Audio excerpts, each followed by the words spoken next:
Life has always been a challenge. When one has a problem and wishes to solve it, first one must determine what is the root cause of the problem. Simple problems have simple solutions. Complex problems are, well, more complex. An obvious problem with our current financial system is that it rewards greed and corruption. Greed and corruption seem to be everywhere. But are greed and corruption the root causes of the problem, or are they the result of the way the system is built?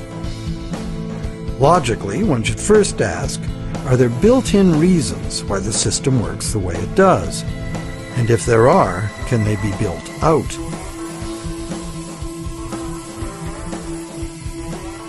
Some say the basic reason the system is unstable and leads inevitably to corruption is the charging of interest. As explained earlier in this series, in our current bank credit as money system, the principal amount of a bank loan is simply created from the borrower's promise to pay back the principal plus interest in money.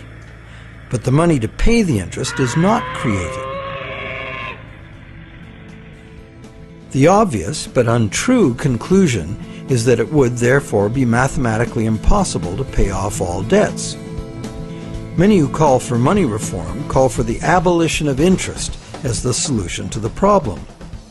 But is interest really the problem? Yes, there would be a serious mathematical shortage if all loans were concurrent and had to be paid back in one lump sum. That problem might apply to gangland loans and sometimes to farm loans, but that's not how the banking system works in general. Bank loans usually get paid back in a series of payments over a period of time, and for good reason. Money is both a stock, the amount in existence at any one time, and a flow, the transactions over time that the money is used for. Flow works like this. If I, the rich guy, lend you $1 and that was the only dollar in existence, the stock, could you pay me back $100? Well, if it had to be paid in one lump sum, no. That other $99, the interest on the loan, would be impossible to pay. It would be impossible to pay even in $2 payments, because there is only $1 in existence. But if I let you pay me the $100 in $1 payments, magic happens. In fact, in $1 payments, you could pay me back any amount of interest if you lived long enough. The only condition required to make full payment of a $100 debt with only $1 in existence is that I give you the opportunity to earn or otherwise get that dollar back each time you pay it to me. This is the flow, and by means of the flow, the same dollar can be paid any number of times and becomes effectively many dollars, all legitimately representing the work done to earn them. It is always the work, the real value, that pays the debt and gives the dollar its value, not the dollar itself. The relationship in our example is dreadfully unequal, because the man with the money has enslaved the man without it, just like the real world, some would say. But a simple loan at interest need not produce a shortage of money or cause unpayable debt if flow is 100%, as in our example. Flow is the real measure of economic activity. It's much more significant than the stock in a money system, as it multiplies the effective money in circulation. Given that today we use an exclusively debt money system, what is flowing in all these transactions is credit or promises to pay money. This credit is ultimately nothing more than the promises of borrowers to pay this credit back, usually according to a time schedule and usually with interest added. To pay this credit back, most of us will have to work and earn it by being productive.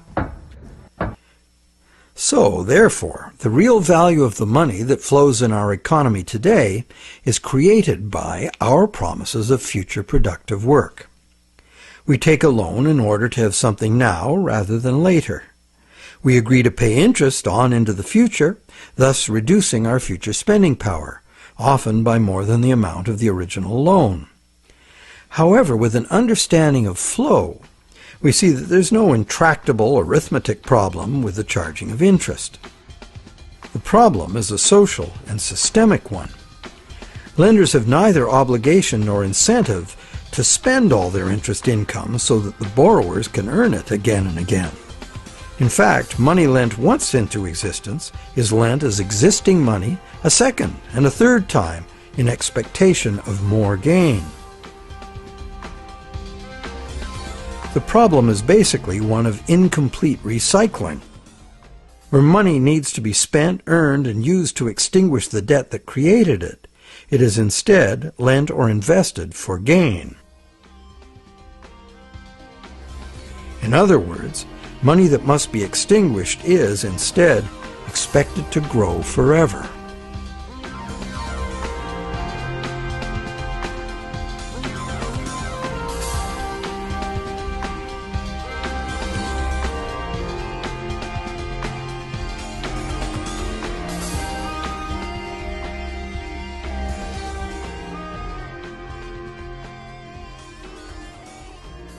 Here's another simple example of a basic mechanism inherent to all lending.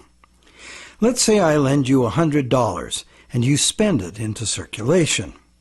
It eventually ends up in the possession of someone who doesn't need to spend it and decides to lend it instead. Now once again, let's say this is the only $100 in existence. So you have to borrow it from the secondary lender in order to pay off your debt to me. But now you have to borrow it from me to pay the secondary lender. This twice-lent money has become a perpetually unpayable debt. This debt can never be extinguished, nor even reduced without a default. Notice that interest doesn't even enter into this equation. The problem of perpetual debt remains, interest or no. And even if the money itself is of intrinsic value, like gold or silver, or if it is issued by governments as cash, twice-lent money creates perpetual debt exactly the same way.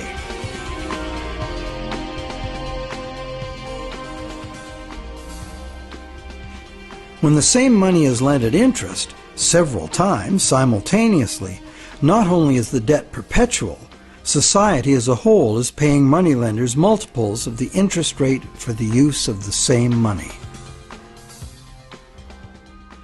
There's an expectation that existing money should increase indefinitely by being lent at interest. But this requires us to mentally divorce the money from the debt from which it came. However, the reality is, every dollar created today has a scheduled appointment to be extinguished as a principal payment on the loan that created it. And that's why debt money can't be separated from the debt that created it. It's like a yo-yo spun out into circulation in the economy for a while and then pulled back in at the appointed time. In order for the yo-yo to be free to return, all of the debt money needed to extinguish the debt has to be available to be earned. The flow must be complete. Can't we just pay off these debts with other money? But what would other money be? Today, the amount of physical cash and coin in circulation is very small. Almost all money is bank credit, debt money. So if almost all money comes into existence the same way, then it's valid to picture each debt money dollar as having its own cycle from creation to destruction. So, the question, can we pay off debts with other money? No, there is no other money, as all of it is similarly committed to debt in one form or another. Therefore, the only way to ensure current payments can be made is to constantly increase the total amount of money in the system. But more money in a debt money system means more debt, so the debt hole in reality just deepens. Since debt is money in this system, it creates the fantasy of wealth for a while, but fantasies must come to an end. The day of reckoning can be pushed back, but only by passing the debt on to generations yet unborn, which is precisely what we are doing now. Government debt piles up endlessly. Corporate debt piles up. Consumer debt, too. As long as total debt keeps increasing, the system can stay ahead of the debt monster. But all of this debt is an absurd fantasy that our descendants will surely never repay. Nor would they be advised to, as repayment of debt would eliminate the money stock and plunge the world into a depression. Once real growth levels off, due to the inherent limits of human productivity or the limited resources of a finite planet, this growth-dependent money system can only resolve its impossible arithmetic in a destruction of value. This can either happen through a deflationary spiral of credit defaults and falling prices, or by the devaluation of the money unit. Taken to extremes, either course of events will destroy an economy and even a civilization.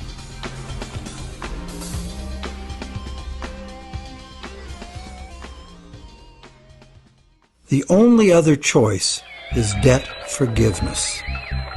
In the ancient world, a regular debt jubilee, society-wide forgiveness of debts, was a common practice to deal with these unavoidable problems with lending.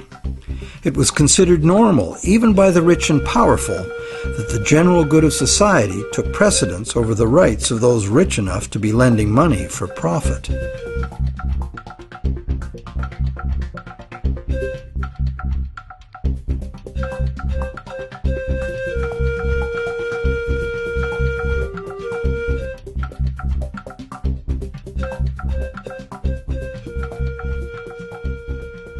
Some say that the money system's problems would be solved if we returned to using gold for money, or silver, or some other limited or hard commodity like oil or energy in general. They argue that this prevents money from being created in excess and backs it with real value. However, it also makes those who actually possess the selected physical substance the only ones with real money. Everyone else would only have a claim on real money. For instance, gold. How would we ever transition back to an honest gold economy with a natural distribution of gold among the population? That's long gone. And why would we want to do that? The gold-based money system is our past. It's how we got to where we are today. Gold is inconvenient. Even more so is a barrel of oil. Therefore, whether gold or oil or kumquats, trade will be carried out in promises. The real question is, if we are going to trade using promises of delivering something of real value, why gold? In fact, why any single commodity? At this time in our evolution, doesn't this very old idea of money merit serious re-examination?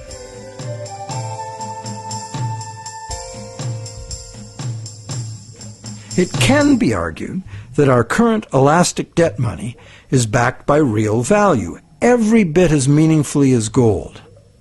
That's because money, most of which is created as mortgages, represents the value of the assets pledged as collateral. So is bank credit money actually a claim on the real estate pledged to create it? Not directly. Bank credit money can be a claim on anything. Now, anything includes the real estate pledged as collateral, so it can be a claim on the real estate that was pledged to create it. So how is a promise of real estate any less valid than a promise of gold? Both gold and real estate can change value relative to other commodities. Neither is a permanent standard. In fact, there can never be a permanent standard of value because value is always subjective and variable. So it would seem that the crucial difference between a claim on gold and bank credit is that bank credit is not a claim on any specific real thing, while the promise of gold is. The promise of gold has to be a promise of a specific amount of a specific real thing from a specific promiser. Isn't that the essential reason why many people would consider a promise of gold the better promise? But that is only true if the promise is reliable and what is delivered is really gold. with the discovery that some of the gold bullion sitting in central banks is actually relatively worthless tungsten plated in gold, the whole argument that gold is the most solid, reliable money is shown to be neither solid nor reliable. Precious metal is susceptible to counterfeiting, it's heavy, and it's vulnerable to theft. So to return to commerce via the physical exchange of precious metal coins would mean civilization had reverted to a pre-electronic level of technology. In the absence of such a collapse, the economy would still wind up running on promises just as it does now. So once again, money would only be as good as the promises made, and there would be no need of actual precious metal coins if all transactions were carried out with promises.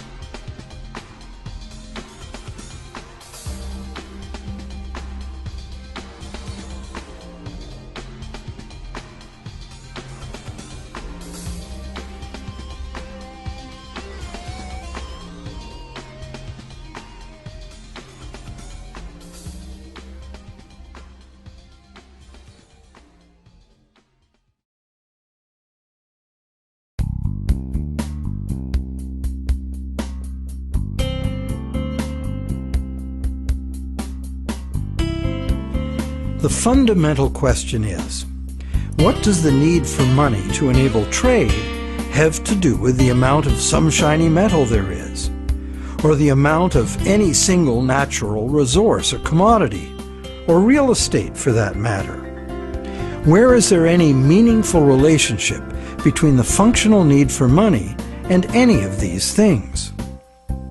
To answer that question, let's go back in time and find out when money started and why it became what it is today. We know that Stone Age people had money. In the Stone Age, before writing was invented, money had to be a portable object of value, because that was the only technology available.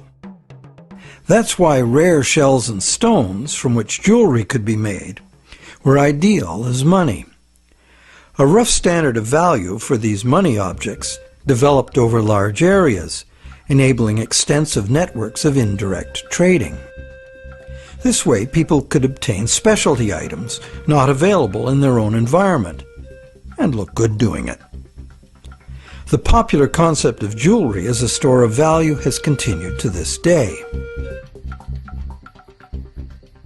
In later agricultural civilizations, cattle were often the standard value objects for large transactions, and salt for small ones. Salt was rare in those days and valuable. Roman soldiers were paid in salt, thus the term salary, meaning payment for services. With the invention of writing, trade in other commodities could be carried out using promises of cattle and salt. The cattle and salt weren't necessarily what was finally delivered. They were just commonly understood units of value in which the real trade goods could be conveniently priced. Written credits were expressed in these two common units, although they represented a variety of real goods and services. This form of money was ideal for local economies, where traders were known to each other and pledges could be collected upon.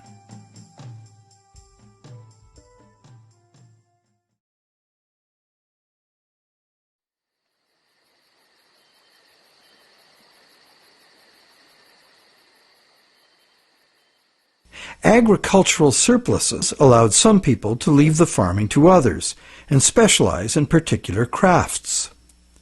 This resulted in improved skills and better tools, and that led to further gains in productivity. This specialization of labor required increased trade, as more people opted to produce a single item of enhanced value. They would then need to trade their specialty for the broad spectrum of necessities that past generations had produced for themselves. But direct barter was inefficient. So more trade led to a greater need for money. Over many centuries, various forms of money were tried. Eventually, gold and silver coins proved to be the most useful money objects because they were conveniently portable and similarly valued across large areas of the civilized world. They were also easily standardized for weight and purity, and did not require enforcement of value by some authority, nor redemption in goods from someone far away. Thus, for very good reasons, gold and silver became the universally successful international currencies, accepted as final payment of debt almost everywhere.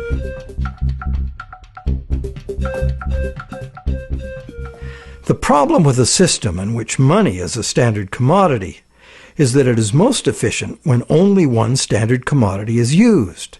But if you do that, it makes the value of money exclusively dependent on the quantity of that one commodity in relation to all other commodities. For example, the Spanish thought they would be fabulously wealthy with all the gold they stole from the Aztecs and the Incas, and then turned into money back home. But when the gold got back to Europe, sure, the amount of gold increased, but it didn't increase real productivity in proportion. Fertilizer would have been more useful for that. So because there was no big increase in real stuff to buy with it, the value of gold decreased, and the Spaniards discovered that gold had no absolute money value in itself, as many people had imagined it would. Its value was determined by its abundance relative to the value of real goods and services to be bought. Yet many continue to argue that the value of gold, a luxury item of no practical use to most people, should be the measure of value for all the real goods and services essential to our lives. While some campaign for a return to gold, others mistakenly believe that today's money still does represent gold held in a vault somewhere. That hasn't been true for decades. In our current money system, we use national fiat currencies and bank promises to pay in national currencies as the standard commodity instead of gold. National currencies used to be promises to pay in gold or silver, but way more promises were made than could be honored, so that system fell apart. Today, national currency is just legally enforced money, what they call fiat money. That is, it's money you have to accept because the government says so. To many, this government fiat money is just worthless paper. But is it really? We can pay our taxes with it, and governments, especially local ones, provide essential services paid for with those taxes, like roads, schools, hospitals, libraries, police, and military. So government fiat money isn't worthless at all. Now, it is true that consumers of government services have no individual free market choice as to what their tax money is spent on and what services they receive. In fact, many taxpayers may not want those services. So therefore, this money can rightly be accused of being monopolistic, coercive, and socialist. But government is coercive, monopolistic, and socialist by nature, isn't it? What else should it be? Government in a democracy or a republic is ideally a single authority, empowered by society to enforce laws agreed upon by society for its own collective benefit. In a free market economy, government must provide the level playing field of law within which the free market can function. And it also has to provide the referees to enforce the rules of the game. Those who are nostalgic for the freedom of the frontier should recall that the first thing early settlers usually did was elect a sheriff and build a jail and collect taxes to pay for both, for good reason. So government fiat money isn't inherently worthless by nature. Governments at all levels offer vital services in exchange for it. It only becomes worthless when government creates too much of it, which it often does, and for the worst reasons. While many reformers are fixated on the differences between gold and fiat currency, what's more important is the essential similarity. Being single, uniform commodities, gold, silver, national currencies, and bank credit all share the characteristic common to monies for millennia past. The more money there is, relative to the real things available to buy, the less the money unit is worth. Thus, the total quantity of money in circulation is extremely important to maintaining the general price levels. And today, this quantity is largely determined by the demand for new money to purchase real estate and speculative equities. This makes the supply of money for general trade particularly vulnerable to real estate and stock market bubbles.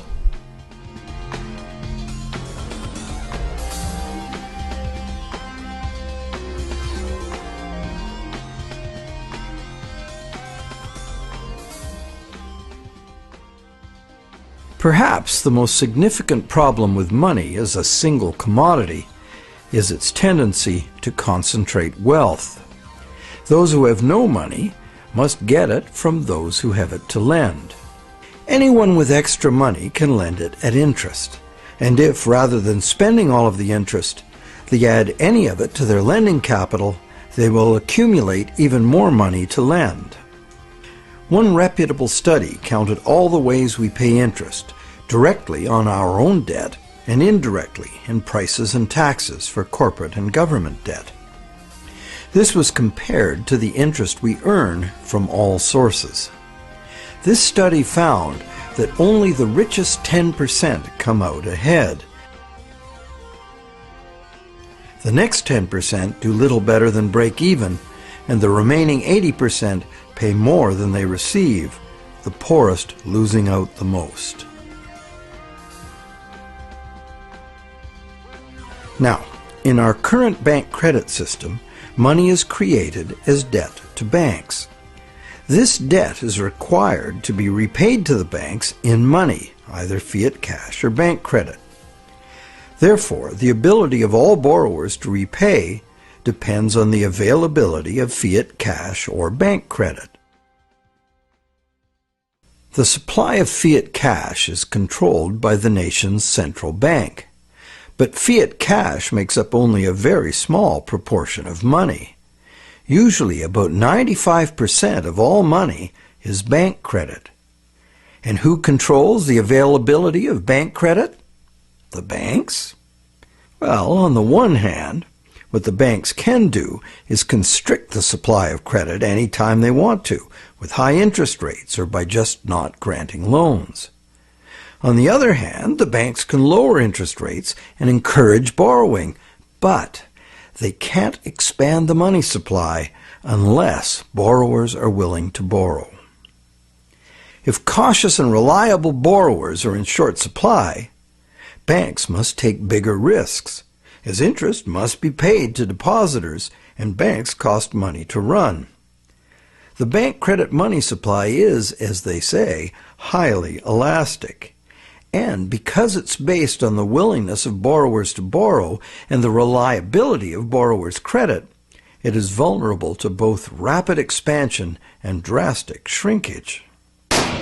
Also, everyone is legally obliged to pay in money. Now, money in reality is just an accounting of debt, and accounting follows strict rules, so the whole situation is governed by inflexible numbers.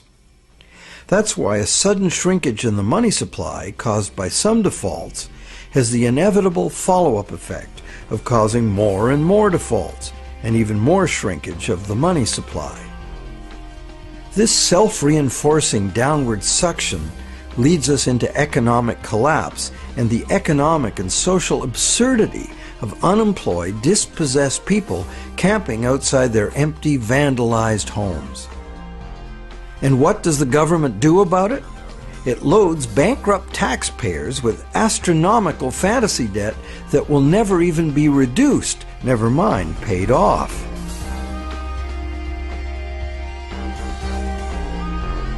All this is done to fill up the negative balance sheets of the banks with money the banks never had in the first place.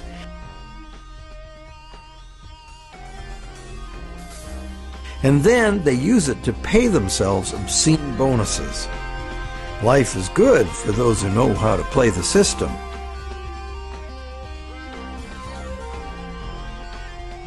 The bailout scam was the biggest daylight robbery in the history of the world. So far.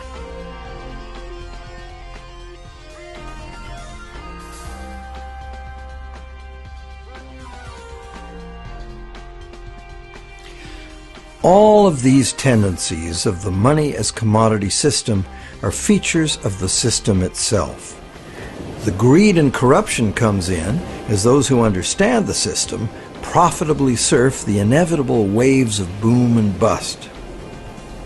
Those who understand the system know what's coming and even precipitate it when the time is ripe for them to take advantage of disastrous mass events for their personal and political gain.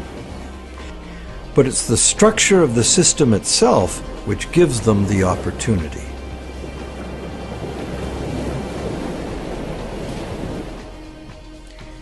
And they have taken this opportunity over and over again since ancient times. People complain of the injustice, blame each other, blame the left or the right or whoever the scapegoat of choice is. But they never really catch on to the reasons this keeps happening. That's because most of us shy away from trying to understand the true nature of money and of freedom. The basis of freedom is essentially the freedom to exchange goods, services, ideas. If you create something in proven demand, you and only you should have the right and the freedom to create and spend the credit money needed by someone to buy it. Money as a portable uniform commodity was invented a very long time ago. It was the only choice using the technological means available at that time. But times have changed. So why is this outmoded technology still the prevailing concept we have for money? Could we go beyond money as we've known it? Could there be a new basis, a fresh concept, a design that could more effectively address the real purpose of money in the 21st century?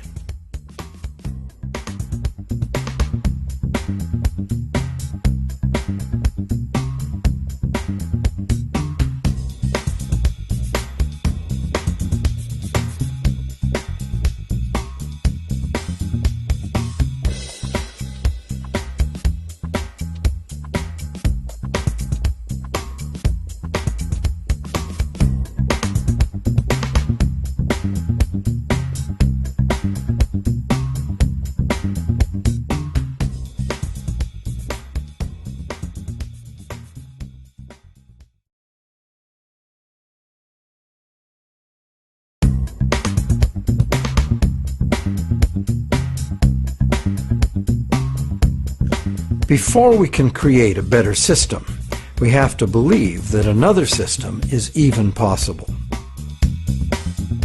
To do that, we need to look at what money does for us, what purpose it plays in our lives, what it does well and what it doesn't. This can be done by asking some fundamental questions about the role and purpose of money. First, what is the one essential purpose of money for which there is no substitute? Buying the things we need and want, right?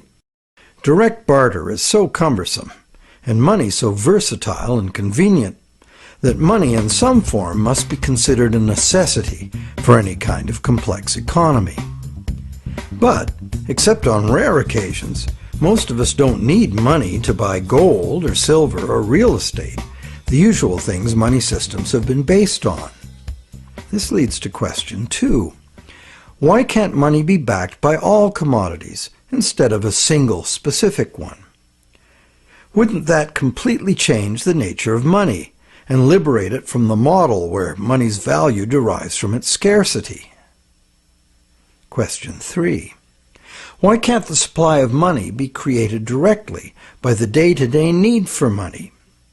If that were the case, the demand for goods and services would create the supply of money needed to purchase those goods and services. Question 4. You have to spend money to make money. Now that's a familiar saying that points to the other essential purpose of money, which is to fund future production. Question 4 then follows. Why should money be a claim on existing things at all? Why can't it be a claim on things yet to be produced? And finally, question 5. Can we set the bar higher and make money inherently stable and intrinsically moral? Is it possible to create a money system that balances and corrects itself automatically and distributes wealth more fairly? The answer to all of these questions is to eliminate money as a single uniform commodity. Instead, money should be a promise of or a voucher for a specific amount of any actual thing in demand, whether it exists already or will be produced in the near future. Money would then cease to be a thing in itself and instead be simply a unit of measurement for the value of real things, like minutes are for time, meters for length, and tons for weight. This idea of vouchers for real things goes all the way back to the invention of writing in numbers, and probably preceded the widespread use of coins. But until now, it was only practical for limited and local use. Our advanced technology, at long last, makes this concept practical for global trade. And there is a growing use of trade vouchers for real products already happening in business-to-business barter networks around the world. Once values can be reconciled by a common unit and transactions carried out using modern technology, there's no longer any need for money as a single uniform commodity. Most money is already just accounting, not a physical thing. Credits used as money could, and probably would, still include vouchers for gold, silver, and taxes. But they would also include vouchers for food, clothing, shelter, services, in fact anything in reliable demand.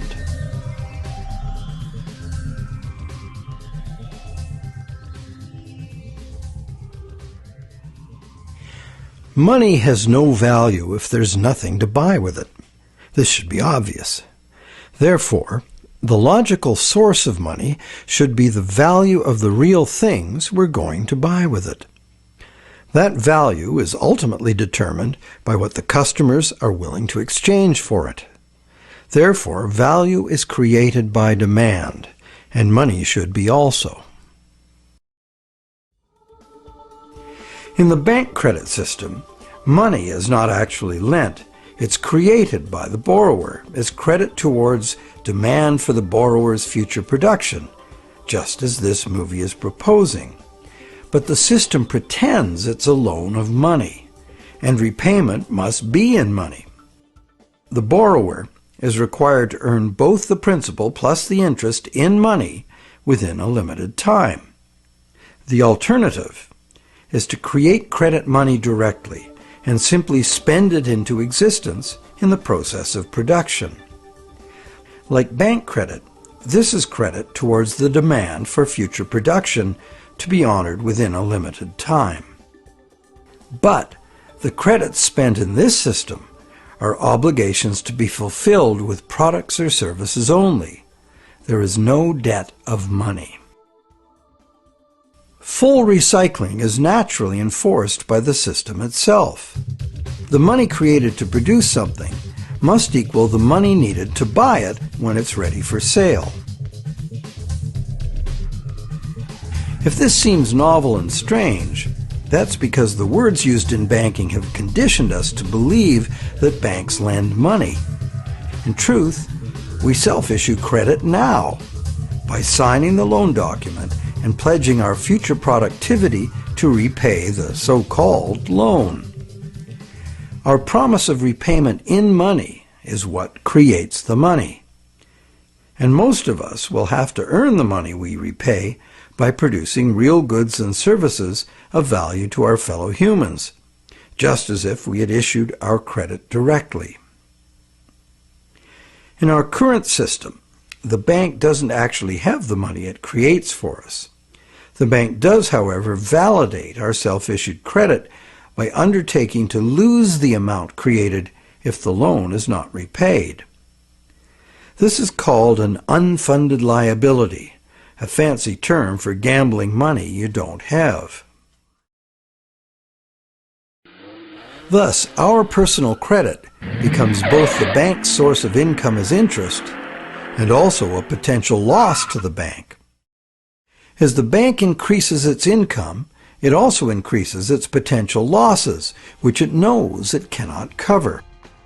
As banks are only required to own assets that cover 4 to 8% of their potential losses, losses more than that will put the bank out of business and require deposit insurance to bail out the failed bank's depositors.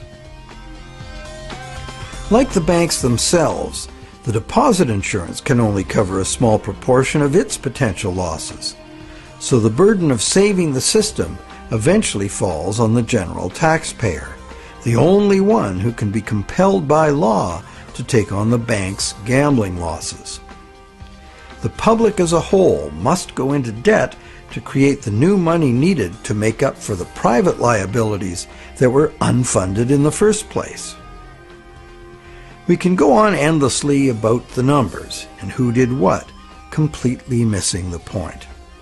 The problem arises because we are enmeshed in imaginary numbers generated by an inhuman, unnatural, and ill-designed system which has become completely divorced from reality.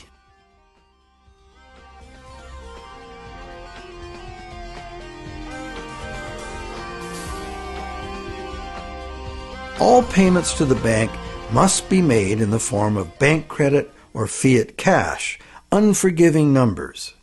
So the first difference to note between our proposal of producer-issued credit money and bank credit is that where bank credit is payable only in money, self-issued credit is payable only in goods and services. In the first case, if the bank credit borrower fails to pay the bank principal plus interest in money, the bank takes whatever was pledged as collateral. Neither the bank nor the borrower has any means to ensure there is enough money in existence for everyone to pay back their bank credit. And neither party has any control over the value of the collateral either. The collateral may plummet in value and be insufficient to cover the bank's liabilities, causing a book loss and threatening the security of all the bank's depositors. When severe and widespread, this structural problem can bring the entire economy to a screeching halt in mass bankruptcy.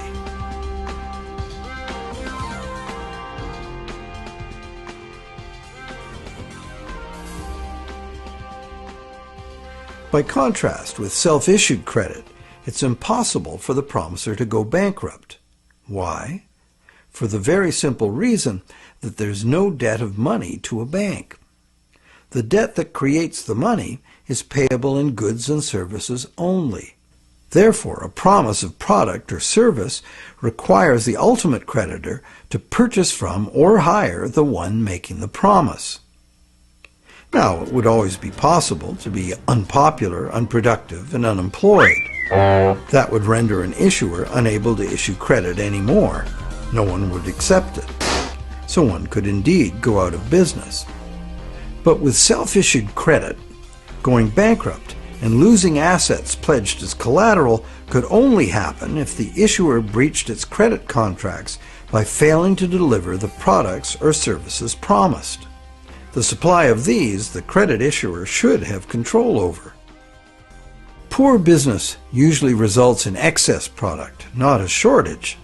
Therefore, a failure to deliver on promised production would have to be the result of some exceptional circumstances. It would not be the normal situation.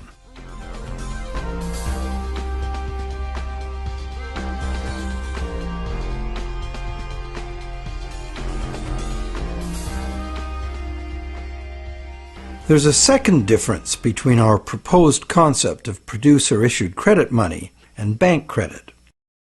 The principle of money as a single uniform commodity could be applied to individual producers rather than to the money supply as a whole. This could be accomplished through an automated market. Why would this be a good idea? Didn't we just show the negative effects of money as a single uniform commodity? The answer is, when the scarce commodity principle is applied to individual credit issuers in a free credit market, the system becomes automatically self-correcting. The scarce commodity principle would force each individual credit issuer, from individuals to corporations to governments, to be responsible for spending exactly what they take in, a balanced budget, full recycling of the money. Their success at balancing their budget would determine the relative value of their credit in a free market where credits are exchanged. Perfect parity with a universal value unit could only be achieved by perfect balance of trade. How? By means of a public digital exchange based on some elementary school arithmetic. Take the total volume of offers to buy any credit issue and divide by the total volume of offers to sell. This is not a bargaining session between people to arrive at a price. The price is determined by the demand-supply ratio automatically. This producer-issued credit creates money as demand for actual production, and it automatically and relentlessly revalues the issued credit money in real time. This means that the total purchasing power created by the issuer always equals the real current demand for that issuer's purchasing power. Like a claim on gold, there's a specific value in real goods promised, and a specific promiser to collect it from. However, this form of money is not a single uniform commodity like gold. It is instead the promise of delivery of an unlimited quantity and variety of commodities actually in demand. The value of any given credit is simply what the issuer will give in real goods and services to get its voucher back. Logically, the most reliable credit money would be issued by those whose products are necessities. Producers of energy, food, minerals, raw materials of all kinds, manufactured goods, and construction would all be logical choices to issue credit. As well as these foundational issuers, in any given economy there would be third parties using the issuer's credit as money. The more issuers in a community and the healthier their credit, the more abundant the local money supply, and the more prosperous the people of that community would be. That money, being promises of specific products at set prices, would not be subject to revaluation due to the total amount of all credit in circulation. It would be directly affected only by its own internal balance of trade. The productivity of the people and the demand for their production would directly create the spending power available to them without interference from afar. There would never have to be an artificial shortage of money in a local town caused by the financial shenanigans of greedy people in distant cities or countries. The power of money would be localized and made self-responsible. In sufficiently productive economies with many successful issuers, there would be more than enough money available to service third-party transactions. In fact, the prices of goods and services in this third-party economy could rise due to a local abundance of spending power. As all prices would be in the same unit, local price rises due to abundant money in the third-party economy would be restrained at some point by easy comparison with prices elsewhere. Whether credits as a whole were scarce or abundant in any given community, any given credit would still only be redeemable for exactly what was promised by its issuer: specific goods and services at advertised prices.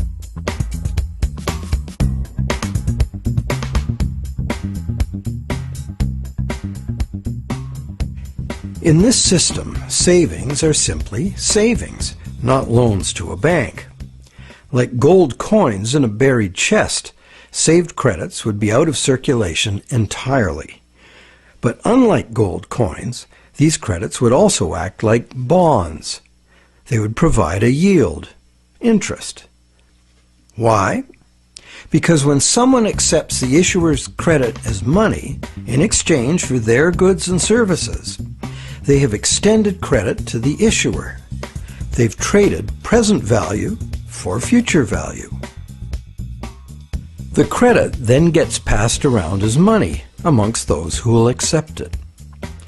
Then, when the credit matures, which should be within a year, the final customer collects the interest in the form of a predefined return in extra product. In practice, this would take the form of a lower price. Anyone not purchasing with the issuer's own credit money would pay the full price.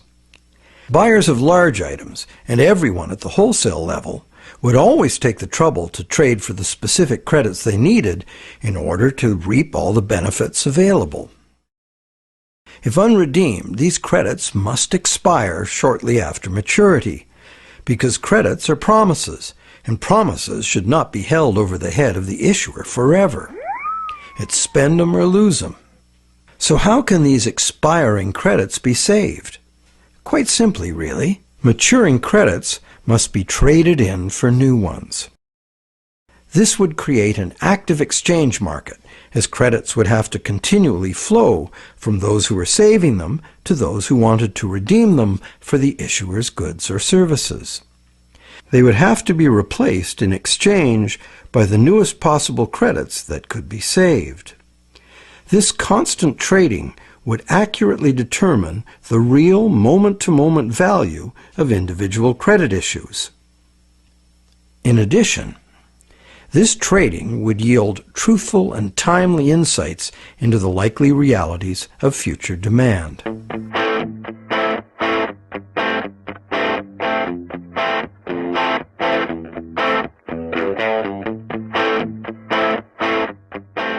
To sum up, yes, there is a simple way to create an exchange system that inherently balances and corrects itself. Yes, this system favors a broad and more equitable distribution of purchasing power, as business success very clearly depends upon spending money so that potential customers can acquire it. And yes, purchasing power can represent all commodities, not just one. Purchasing power is a promise to deliver anything specific that's in demand, like electricity, steel, or carrots. This purchasing power is not money. It's measured in money, money being a unit of value, like minutes, meters, and tons. Purchasing power is created and constantly revalued by proven demand for future production.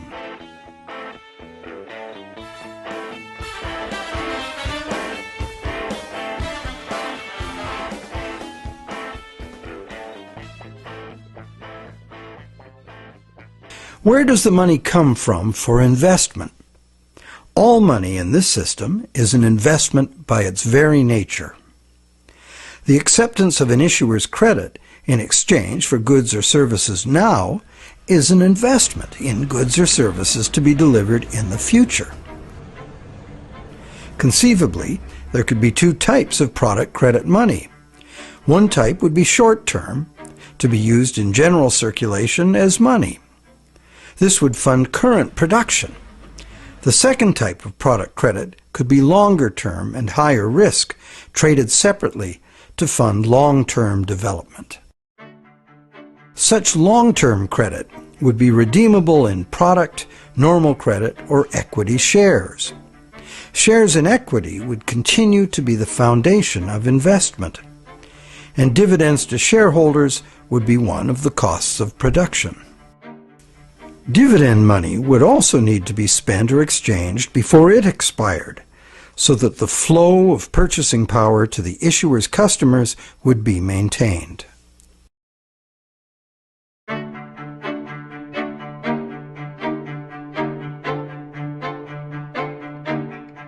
So how does one earn a profit? the same way one earns a profit now by selling production for more than it costs to produce it. However, in this proposed new system, the issuer of credit must maintain a perfect balance of trade for their credit to remain at par. Therefore, taking in more than was spent would just cause a shortage of their credit in the market. This shortage causes the value of that credit to rise relative to the prices which are expressed in the universal value unit. This sounds good, but it isn't. The issuer's credit is worth more than par when spent, seemingly a benefit to the issuer. However, if an issuer's credit is over par when redeemed for goods or services, it will cost the issuer even more in real goods and services to get it back. Why? Because everything is always priced in the universal unit. With over-par credit, the issuer's customers will spend less of that credit to buy the issuer's products than they would have at par. This leaves more of the issuer's credit in circulation, compensating for the shortage automatically. The result is that if the system has to self-correct, the issuer does not get the potential profit. Instead, it goes to the issuer's customers as an additional bonus. To make a profit, the issuer must spend new credit as required to keep its credit at par. Therefore, we can say that in this system, issuer profits could only be realized by spending them immediately. Perfect flow. Issuer profits can't be piled up as money in the bank seeking further gain. Profits must flow quickly back into the general economy where customers can earn that purchasing power again. An employee bonus of immediately redeemable credit would be a fair, popular, and effective method of quickly sharing profits to avoid overvaluation. Charitable donations would be too, or hiring people to do socially useful, non-commercial work, such as environmental cleanup.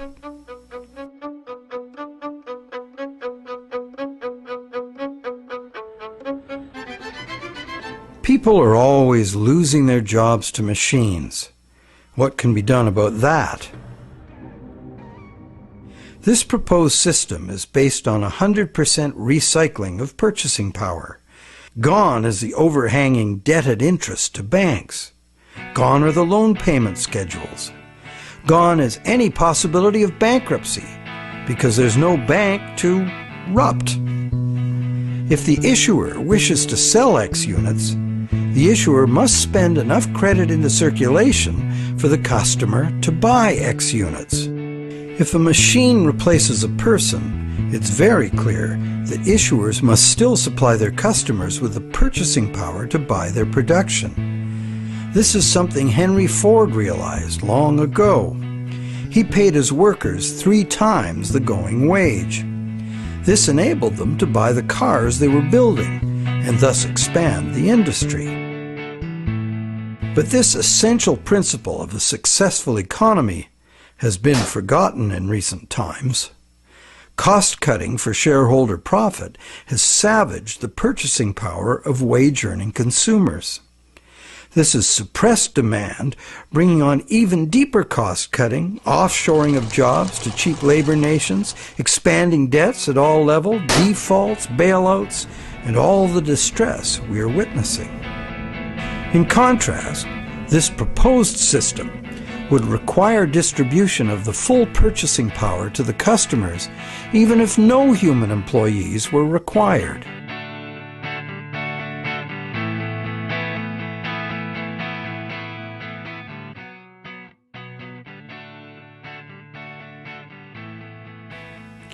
How would mortgages work?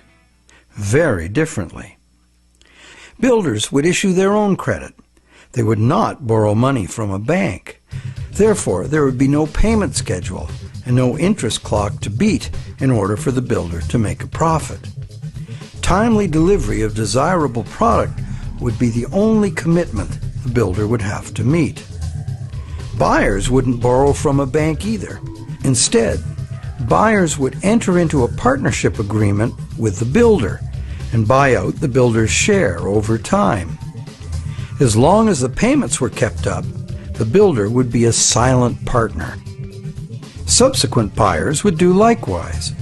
Everyone would be free to negotiate their own pay-as-we-go arrangements, free of any conditions imposed by a bank.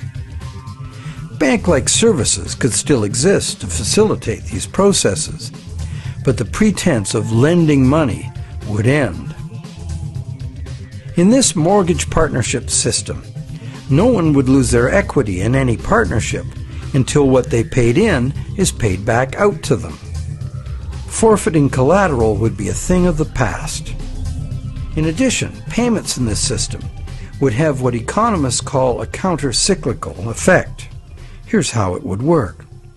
In a growth cycle with a boom in housing, the issuer could gradually increase its credit issue to pay more people to build more houses because it would have a gradually increasing revenue stream from new sales. On a downturn, the builder must reduce production to meet reduced demand. This means a reduction in new credit issue. But incoming long-term payments remain the same, creating an imbalance that will eventually overvalue the issuer-builder's credit. Therefore, the issuer-builder must still spend as much as it takes in to maintain its credit at par. To accomplish this, the issuer could pay laid-off workers, reduce buyer payments if requested, invest in a new job-creating industry, give to charities, or spend it all foolishly. The point is that by whatever means, the same amount of credit must be spent as is coming in. This amount would only very slowly taper off as some of the payments finished. This would make long-term debts like mortgages natural bridges over economic downturns. This would be the opposite to what happens in the current system. In the current bank credit system, the principal is removed from circulation once it's paid to the bank. This money requires a new loan to replace it. If no one's willing to take this loan, the money supply is reduced. If every dollar has been lent multiple times, as in our current situation, the lack of $1 in new loans results in an unavoidable shortage of principal with which to pay off multiple loans. In contrast, the self-issued credit must be immediately returned to circulation, interest-free, as spending.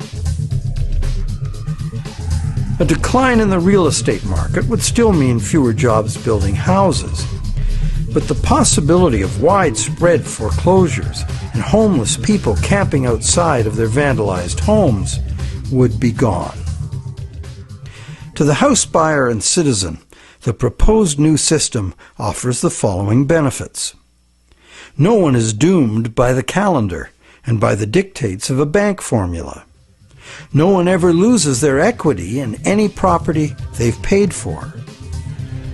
And no one needs to fear that widespread defaults will result in a deflationary death spiral or ridiculous bailouts, because in this new self-issued credit system, long-term mortgage payments will provide a natural bridge over economic downturns.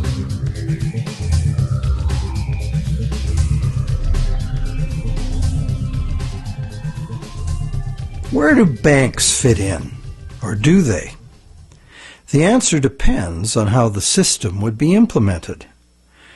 Technology now allows us to bank online. It's only one step further, technologically, to make the safekeeping, accounting, and money transfer functions of banking obsolete.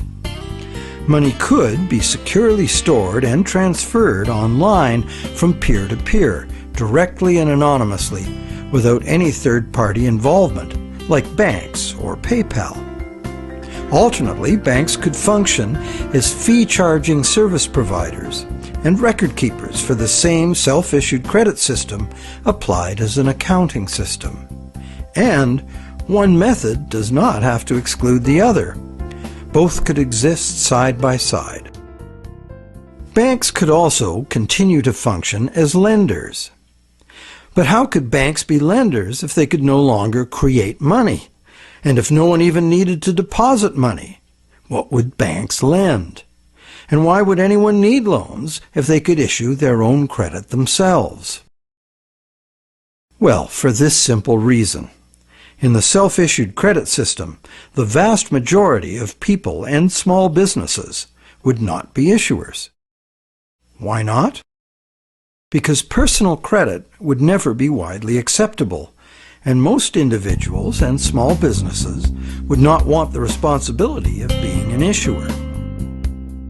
Issuers must ultimately back their credit with their assets. Should they breach their contract by failing to deliver the goods or services promised, they could be forced into liquidation to satisfy their creditors. In a large corporation, the equity investors would likely put up more funding to ensure production, as this would be the only way to save their investment.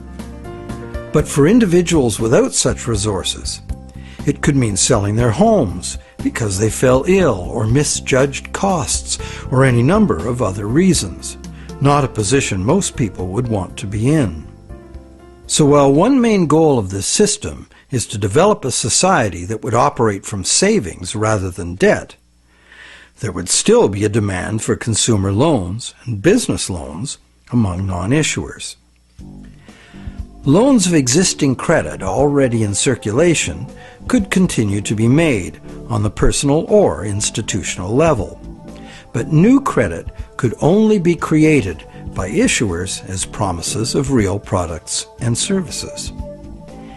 Issuers could lend directly to trusted borrowers, such as employees. Issuers could also supply their credit for banks to lend at interest. These loans of product credit would be repaid with product credit. This product credit would not be redeemed for the issuer's goods and services, but its value would be the same as the credit that was redeemed. This credit would come with an interest charge, just as loans do today. But unlike conventional interest, flow would always be complete, because both the bank and the issuer would be compelled to spend all of this interest profit immediately in order to maintain the value of their credit at par. If borrowers defaulted on their payments, this would leave more credit in circulation than was needed to buy the issuer's output. Therefore, the issuer's product credit would be devalued proportionately. This would cause the loan losses to fall directly upon the issuer and also on all the holders of the issuer's now devalued credit.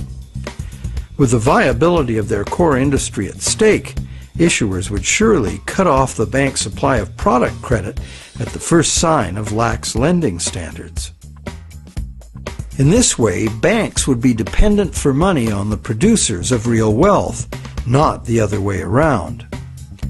And the money that banks would lend would be real, which is to say redeemable for specific goods and services from specific providers. As for bankers, their essential and beneficial role in this new system would be in moving credit from those who have it to those who want it. Because credits in this system, like bonds, would mature at maximum value, there would be an optimum time to redeem them for goods and services. In other words, a period of maximum yield, like fruit at the peak of ripeness. And like fruit and other perishable goods, credits in this system also expire. Fruit must be eaten or it spoils. Product vouchers must be redeemed for product or become worthless. So to use this expiry date money as savings would require constant renewal. Ripe credit would have to be repeatedly exchanged for unripe credit.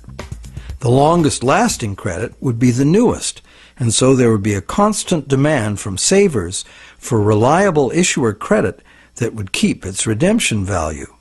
The most desirable credit would be from an issuer who maintains stable prices as well as consistent parity of credit. Anyone could do this credit trading from their own computer in a matter of minutes. However, there would be a market for professional researchers and brokers who could deliver reliable credit to their individual and corporate clients. And this is where the financial types could do well by doing good. Brokers would be performing three extremely valuable services to society. 1. They would safeguard the value of people's savings. 2. They would help everyone get the maximum redemption value for the credit they've extended. And 3. They would make sure that the issuers got all their credit back. For the system to work for everyone, broker evaluations must be honest. But this would tend to happen naturally, because brokers who sold bad credit would lose their clients. However, it would also be important to insist and establish by law 2 restrictions.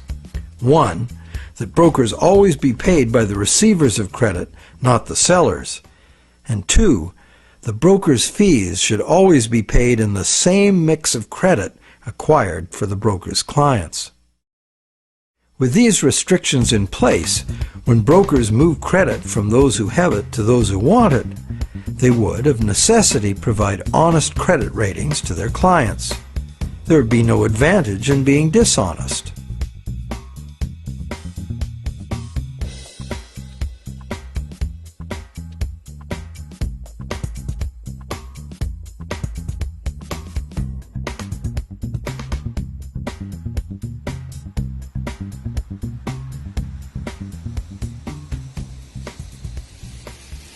Suppose you saved up $100 million. Feel pretty secure? But what if there was almost nothing to buy with it? Now, what would it be worth? What if everyone else had just borrowed $100 million new dollars into existence, and the money supply had become swollen beyond recognition, like now? It's also important to remember that in a debt money system, all money saved, such as insurance or pension funds, is still someone's debt. The original borrower needs to be able to earn this money in order to pay off the original debt. So if you invest your savings with an expectation of gain, while the original borrower of the money needs to earn it and extinguish it, there's only one way this can be resolved to everyone's satisfaction. Both the bank and the borrower can be satisfied if the money invested for gain is ultimately used to employ the borrower, who's then able to pay it back to the bank and retire the debt. As well, you, the investor, can be satisfied if the borrower's labor produces an increase in the money value of your investment. But the real money value in equity can only be created by real economic growth, and this can't happen in a sustainable economy where stability is the goal. In a sustainable economy, as in nature, new growth simply replaces that which dies off. Thus, over the system as a whole, the net value of total investments could never increase because of equity growth. Pension funds and insurance would have to rely on dividends and current premiums. But even more fundamentally, we need to understand that we can't eat money. The simple truth is that in almost every case, current needs must be met from current production. Our future cannot be ensured with saved-up money. We can really only ensure that supplies of real goods and services will still be there for us in the future by protecting our environment, by preserving topsoil, protecting species biodiversity, and by stopping war and the poisoning of the planet. The list goes on and on.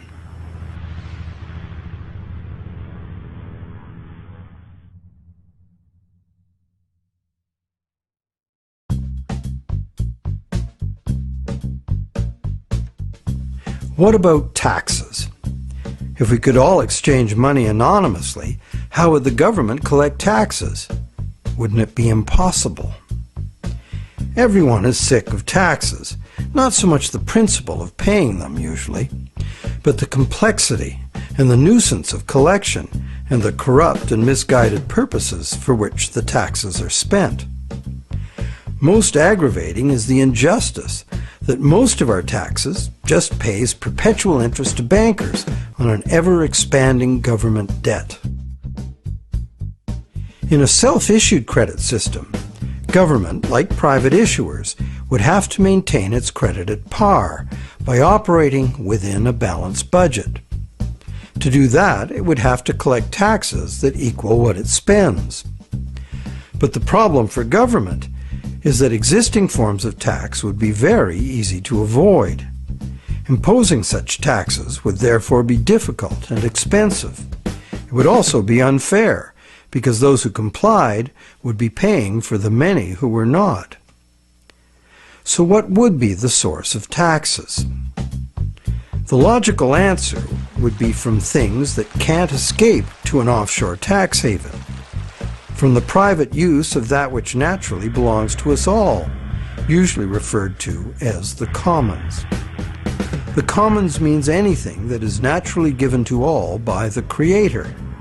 Bare land, natural resources, water, air, and the electromagnetic spectrum are primary examples.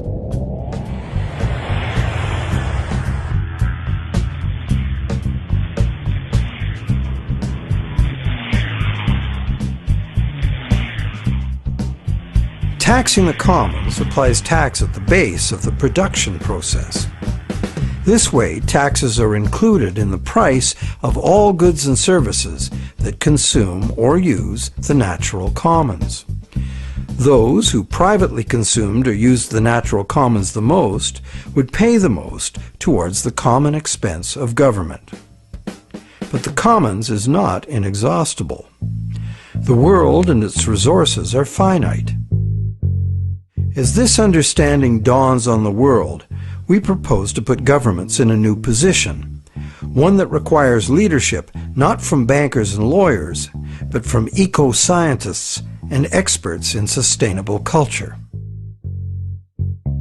This is because governments, stripped of other sources of revenue, would be forced to rely heavily on the sustainable husbandry of all natural resources and commons within their jurisdiction. Most government revenues would come from resource royalties and user fees. In addition, a general sales tax could be enforced through mainstream retail businesses. And where there are socially and environmentally unwelcome activities, governments could also target them with punitive taxes.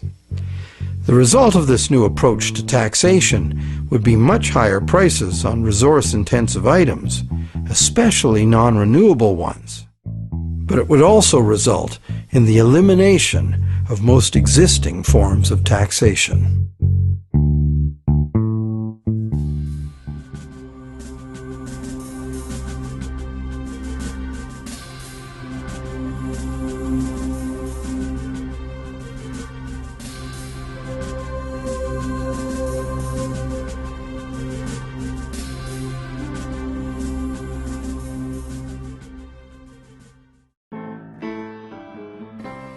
So what are the potential downfalls in this self-issued credit system, assuming it was fully established? For one thing, in a free and global trading system backed by private production, any issuer's money would only be as good as the demand for their product. As well, people might try to buy something and discover that the credit they want to spend is not acceptable to the seller. The seller can refuse acceptance for any reason, financial, political, or personal. This would certainly be a nuisance to the buyer and could easily cost the seller the sale, even many sales.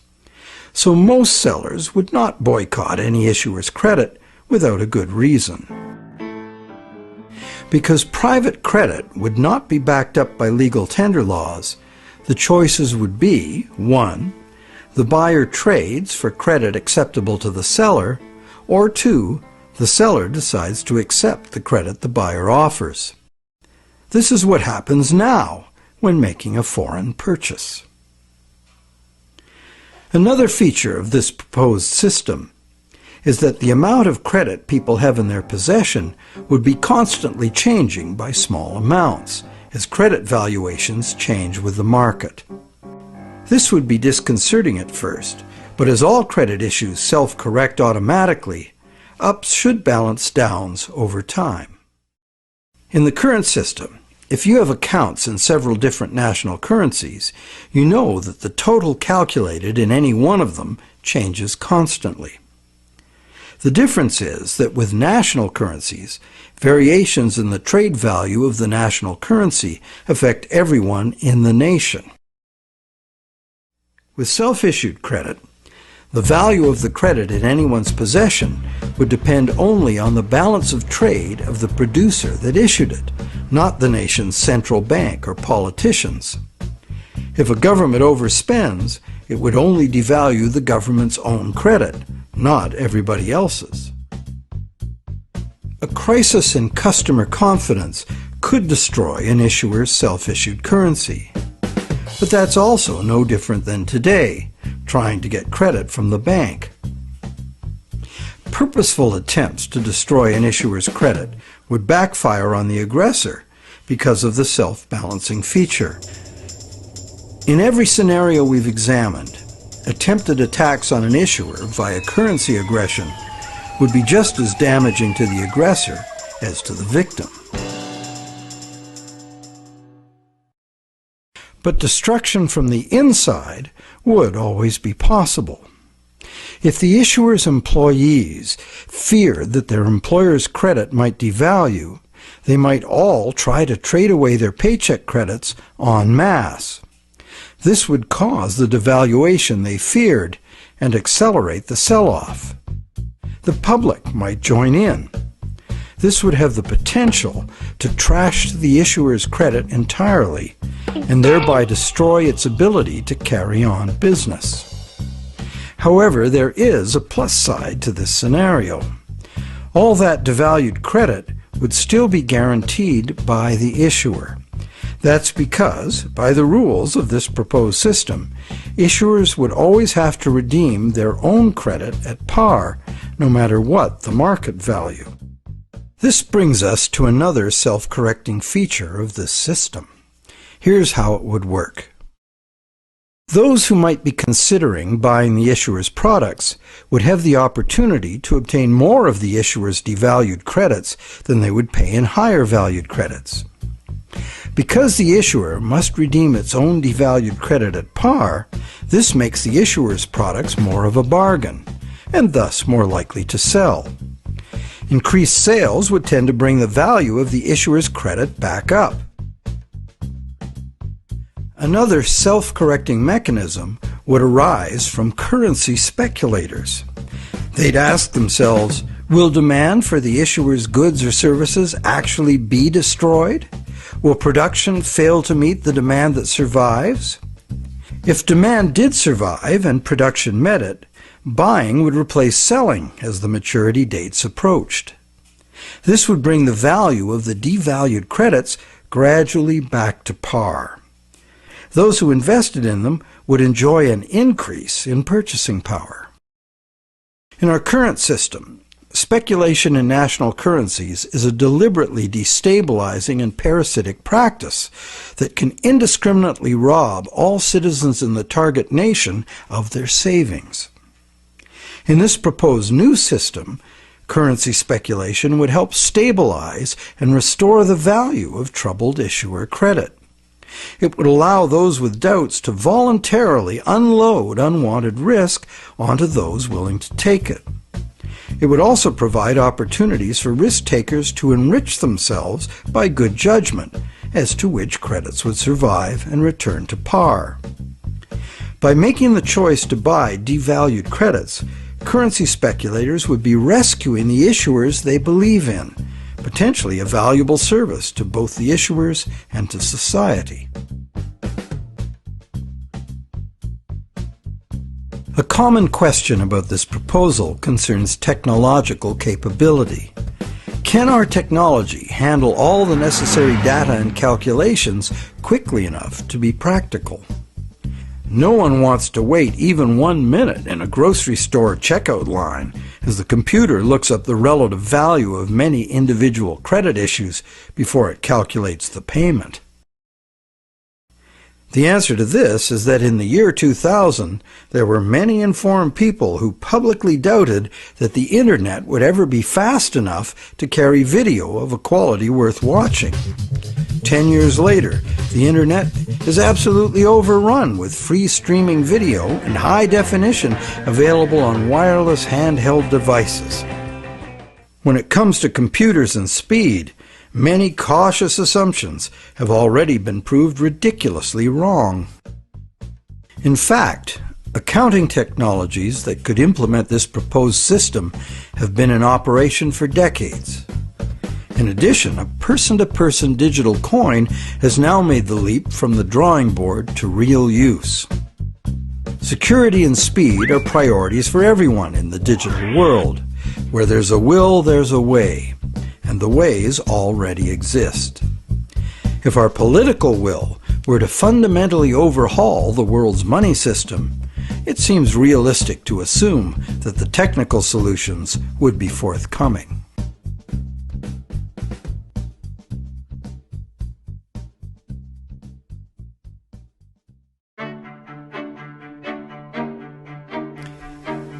We've saved the toughest question for last. How is the value unit defined if value is always subjective and variable? The real answer is one can never know what the full value of any trade might have been for those involved. Every act has many potential values in our lives: financial, personal, karmic, historic, or whatever. For purely commercial purposes, the money value of something is simply the number of money units agreed upon when it's sold. If it's resold tomorrow for more or less, its value has changed, even though the thing has not. And it could change back just as easily. We have widely agreed upon money units now.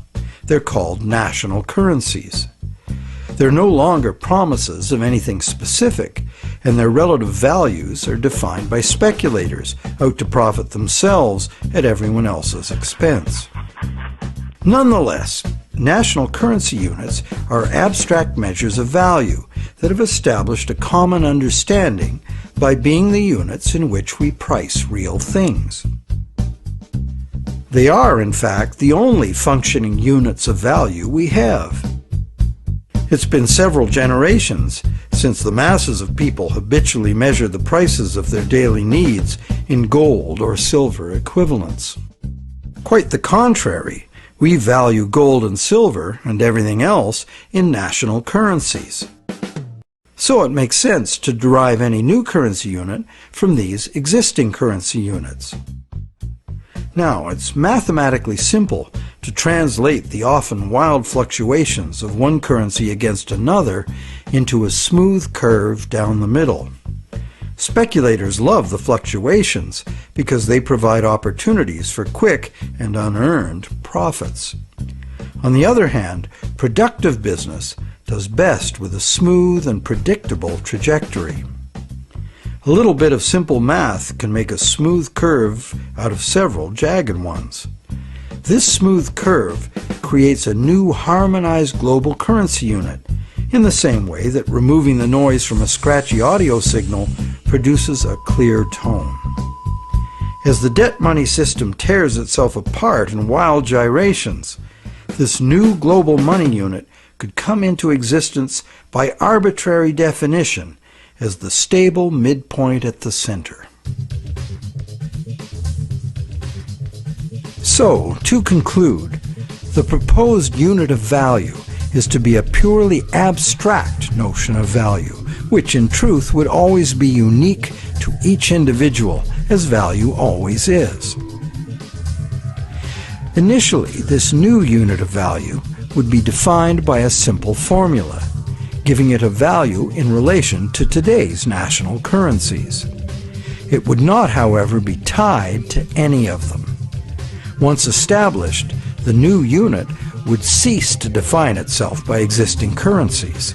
Instead, its value would be defined by the prices issuers charged for their goods and services.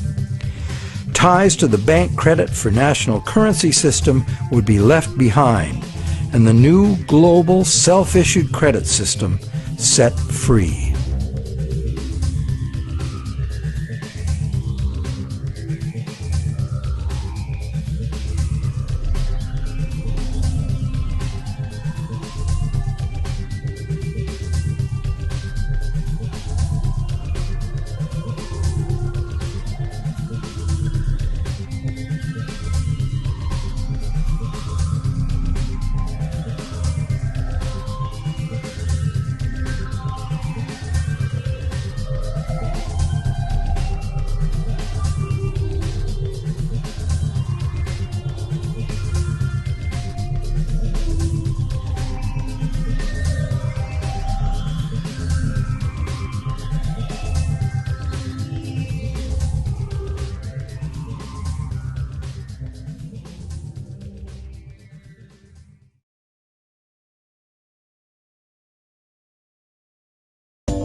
Now we will review what we've presented in parts 1 and 2 of this movie.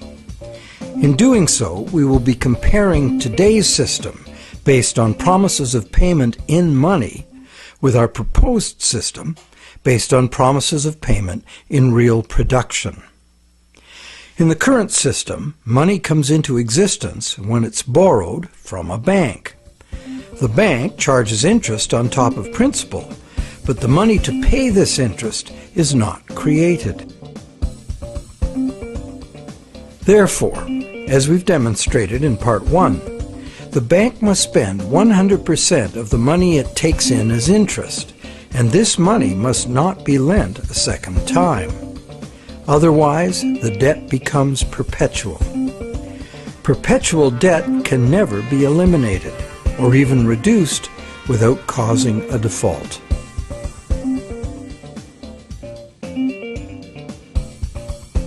In this system, credit, that is the promise of repayment in money, is used as money. By using the promises of money as money, the distinction between money and credit has been lost. Yep, even explained many times, it still sounds like some upside-down logic from Alice in Wonderland. But it's even worse. Banks can issue new promises to pay money based on having existing promises to pay money, or on bets that someone will or won't pay, or on corporate equities, so that an enormous inverted pyramid of debts and bets can be based on a few debts at the bottom, like the most fabulous house of cards, all made out of, quote, unfunded liabilities. This unfunded liability money can fail dramatically whenever a large amount of debt is defaulted on, bringing the whole financial house of cards tumbling down, unless the government steps in and puts the taxpayer in debt. That is, the government creates more unfunded liabilities to the tune of trillions to replace all this so-called money that was never anything but promises to repay something the banks never had in the first place.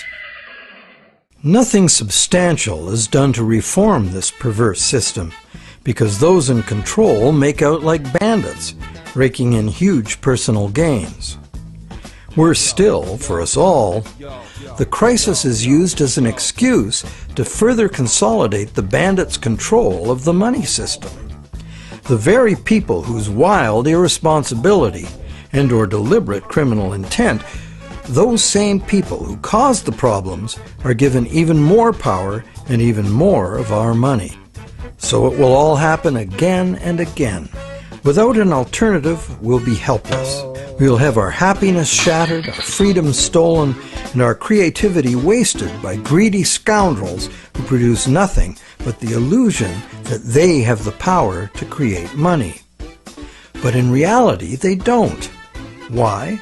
For the simple, logical, and it should be obvious reason that if there was nothing of value to buy with their money would have no value.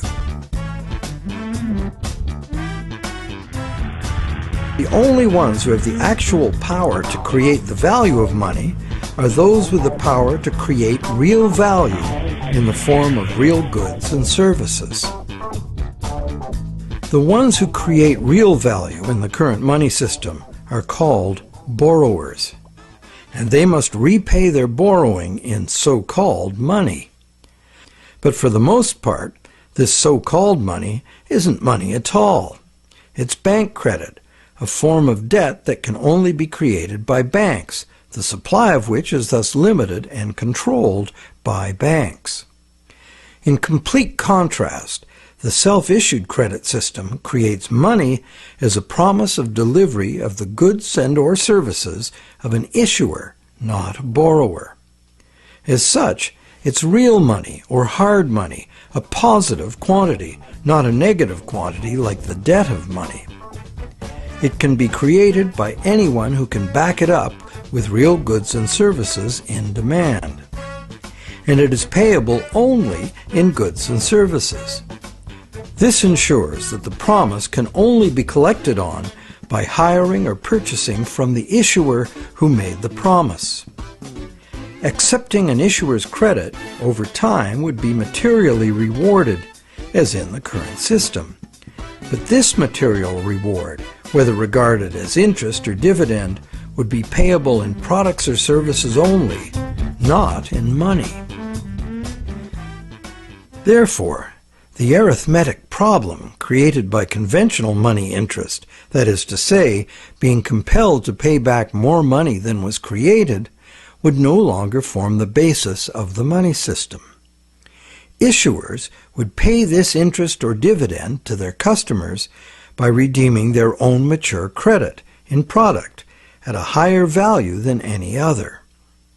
This would create the motivation for the issuer's credit to flow back to the issuer at the maturity date, just when the issuer planned that it would.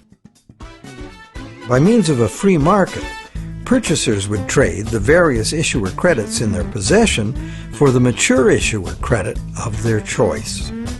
They would then reap the benefits of a lower price when they purchase the products or services of that issuer. Exchanging for maximum value credit would happen constantly at the wholesale level, where getting the absolute best deal possible would be a competitive imperative. Individuals would almost certainly do the same when making large purchases directly from an issuer, as the savings would be well worth the effort. Unlike the current system, which is technically bankrupt at all times, this proposed system eliminates conventional bankruptcy for the issuers of credit. In this proposed system, poor issuer business simply means below par credit. Profitable issuer business means above par credit. In either case, the required action is to match spending with demand. And if this is not done deliberately, the system's arithmetic does it automatically. There's no escape. However, unlike the rigid payment schedules in the current system, there would never be any pressure to sell a minimum amount of products or services within a certain time to satisfy the fixed conditions of a bank loan. And should an issuer's credit lose some or all of its value, the loss is immediately socialized via flow amongst those who voluntarily accepted that issuer's credit. How? Simple. Flow works just as well in distributing losses as it does in facilitating trade. Devaluing credit could be a hot potato set up by the software to be spent first in every transaction. Flow could, therefore, spread imperceptibly small losses amongst a very large number of people, harming no one. It would be straightforward. It would not threaten the collapse of any bank and the loss of depositors' savings. Nor would it require government intervention with taxpayer-funded bailouts laying astronomical debts upon future generations. Quite the contrary. The unavoidable loss of value would be taken care of immediately by an organic, somewhat random, and entirely voluntary process. Where's the justice in that? There's justice in this arrangement because producers are trying to supply us with what we need and want. Consumers would have nothing to consume without producers, and producers would have no one to produce for without consumers.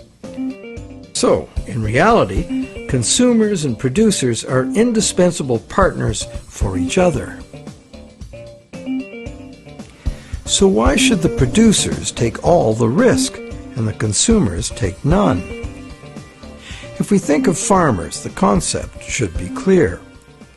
If they don't grow food, we don't eat. That's a fact that today's spoiled consumers should reflect on before every meal. So given our total collective dependence on farmers, why should farmers have to enslave themselves to banks in order to feed us? Where's the justice in that? In a self-issued credit system, farmers could form cooperatives to support each other and issue a common credit currency themselves as claims against their harvest. All those who eat would accept their money, and become shareholders in these harvests. Thus an engaged and mutually supportive social arrangement would be created. Without shoemakers, we'd have no shoes. Without automakers, no cars. Regardless of our race, politics, or religious beliefs, we're all dependent on the same basic necessities of life. In a self-issued credit system, holding an issuer's credit would be a form of shareholding in the issuer. So to that extent, everyone would be a shareholder in a variety of enterprises at all times. To hold shares is to share risk. This would sometimes lead to losses of value, since losses can't be avoided in any system. But in this proposed new system, they would be immediate losses. They would not turn into perpetual and unpayable fantasy debts dumped onto future generations.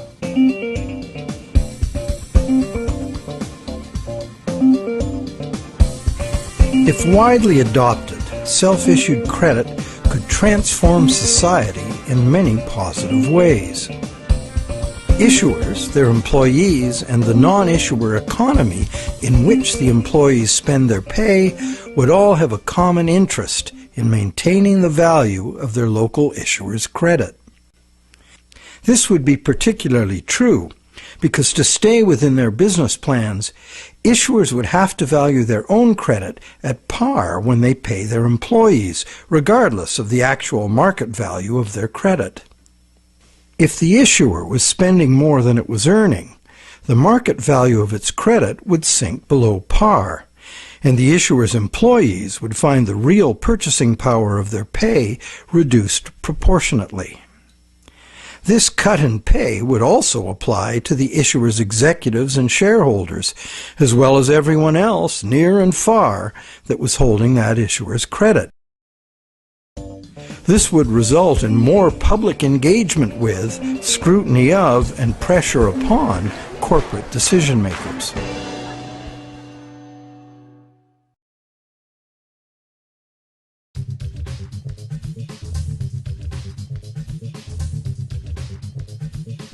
In this proposed new system, the fundamental change in paradigm is that money comes from within, not without. Any community with the resources and resourcefulness to create value could create its own issuer money to represent that value. No disapproval from a bank or government, no shortage of money, no banking crisis, near or far, need stand in the way. And as an issuer, if you can maintain your balance of trade, then your credit is at par. The actions of others, even reckless governments, can have no direct effect on the value of your self-issued, self-maintained, and self-reliant credit.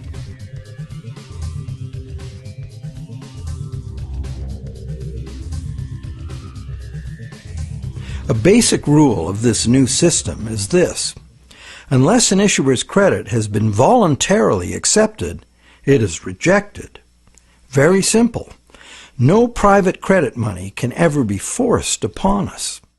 However, if the self-issued credit system were fully adopted, governments at all levels would be among the largest issuers of credit, that credit being payable for taxes. Like other issuers, government would honor its own credit at a higher value than any other, so it would be naturally advantageous to acquire government credit to pay taxes. There would be no need to make it mandatory to acquire government credits. Unlike private issuers, government would still have the exceptional powers of a ruling authority. For instance, government would still be able to compel its customers to pay for its services, without them being priced or even accepted in a competitive market. As well, government would very likely continue to have a monopoly on issuing physical cash as part of its credit issue. Legal tender status would have to be retained for this physical cash to ensure that those existing on cash outside the digital world could pay their debts with it.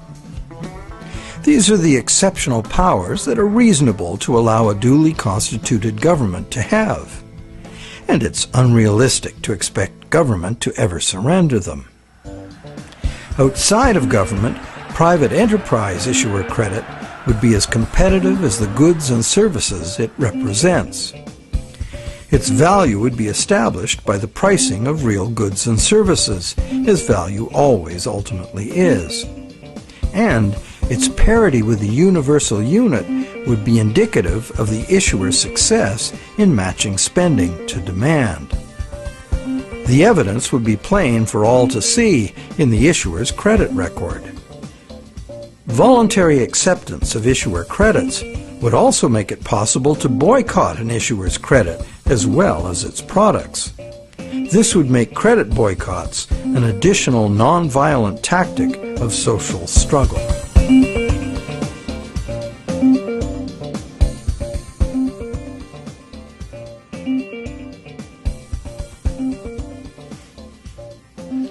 Using a single common money unit does not make such a system a monopoly.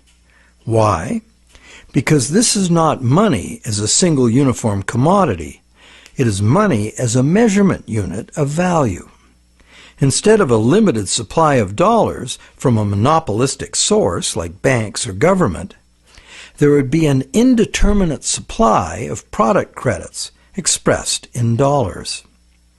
This proposed new system is designed on the absence of any central control like that of a gold reserve or a central debt dictatorship, such as the International Monetary Fund or the World Bank are now calling for. It would, in total contrast, be a spontaneous network of networks, a living multitude of interwoven systems, like nature itself.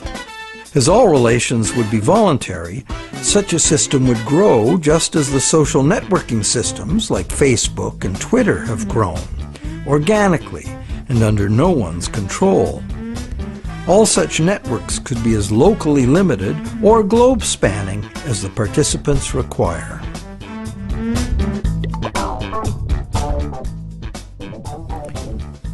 For major industries and governments, credit acceptance could be very general, amounting to a de facto decentralized global currency, arising naturally and spontaneously from real productivity.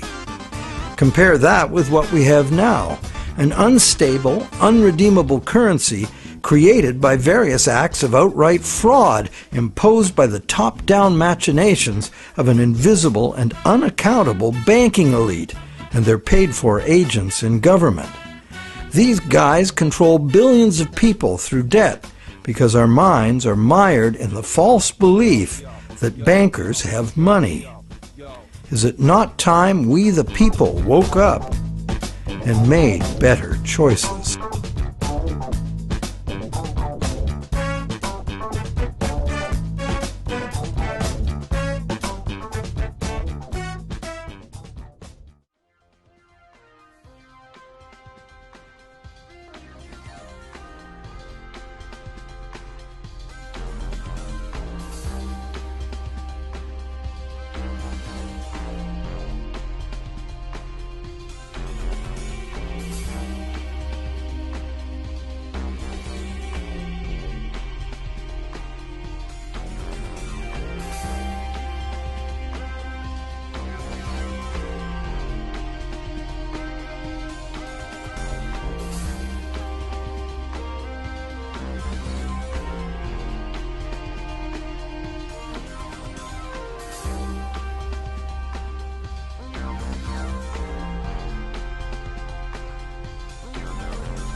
Awareness of the need for real change in the money system is growing.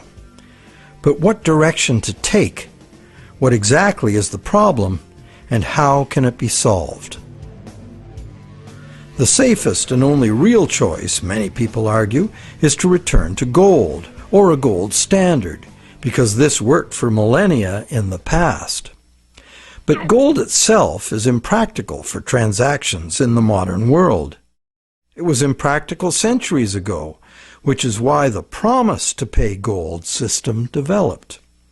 And so it is certain that, in practice, transactions would be conducted in promises to pay gold, not gold itself. Thus, the promises to pay gold money will only be as reliable as the promises. So in reality, it isn't the gold that makes the system work, it's the reliability of promises. Would they be reliable promises? Maybe. But what we would be using as money would be like the old goldsmith's promises, made in the knowledge that only rarely does anyone ever ask for real gold. This was the problem with the goldsmith situation. The real gold was seldom claimed, allowing fraudulent promises of gold to be made and used as money. Why would history not repeat itself if all the same elements remained in place? Another thing, what most people say they like about the gold system is that promise of gold money is a promise of a specific amount of real value. Now this is an odd idea, given that the vast majority of us have no use for gold, so how much real value can it have for us? Wouldn't a promise redeemable in food, clothing, or shelter be much more real? People also like the idea that gold is just gold, doesn't need a government to create it. However, it does need miners. In a gold money system, mining discoveries, jewelry making, industrial use, hoarding, and counterfeit bars of gold-plated tungsten would all influence the money stock. What on earth does any of that have to do with the need for money for trade? Lastly, gold as money is a single uniform commodity, manifesting all the inherent mathematical defects of lending demonstrated in part 1 of this movie. Being a coin with intrinsic value doesn't make any difference. A lot of gold and silver's appeal comes from a belief in an oversimplified version of history. People assume that coins were invented to standardize the inherent value of the metal they contain. This is true, but right from the beginning, some of the earliest coins were created based on a diametrically opposed idea. This was done because the rulers at that time foresaw the inevitable negative consequences of using limited supplies of precious metals as money. Therefore, they chose to avoid that route. Instead of precious metals, these rulers struck coins of iron or copper and defined their value by decree. What's more, these coins by decree were heated and dipped in vinegar, so the metal they contained would have no intrinsic value. These coins were in fact the original and true fiat money. They were merely tokens of value, money created by law and enforced by the ruler's authority.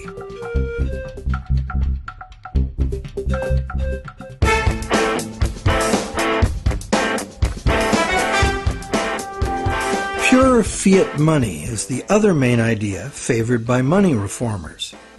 They would restore fiat money to its true status as a national government monopoly on money creation.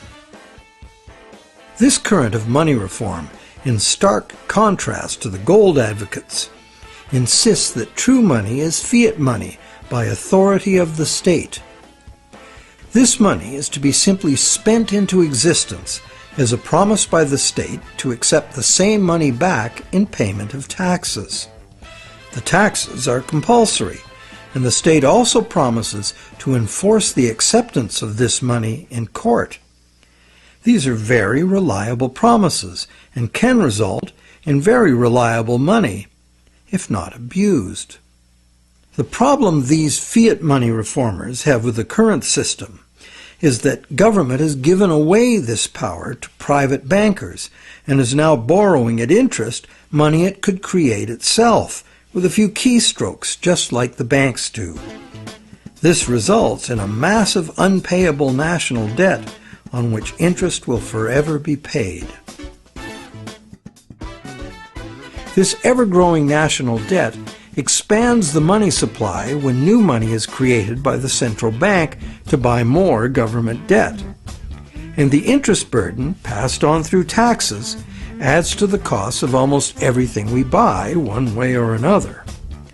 In contrast to money being created as national debt, fiat money, simply spent into existence, would save the taxpayers immense sums of interest.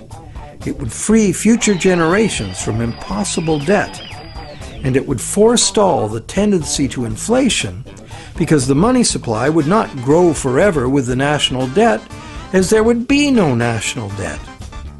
In the fiat money system, taking fiat money out of circulation by means of taxes preserves or restores the value of the remaining money in circulation. Not taxing it back sufficiently would devalue it.